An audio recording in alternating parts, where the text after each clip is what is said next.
भरी भरी अंजूरी से फुलवा लूटवली लाल फुलवा लूटवली लाल भरी भरी अंजूरी से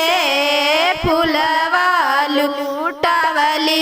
लाल फुलवा लूटवली लाल झंडा तिरंगा के आरती उतर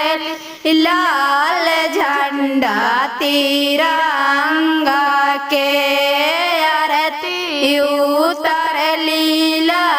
पहिले फहरावल जाला दिल्ली मैदान ला अलता बारे फहरावल जाला इन सुट को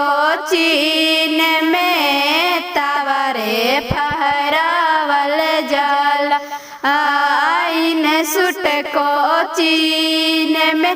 रेशम के डोरी ले ले सब शिक्षक खाड़ लाल रेशम के डोरी ले ले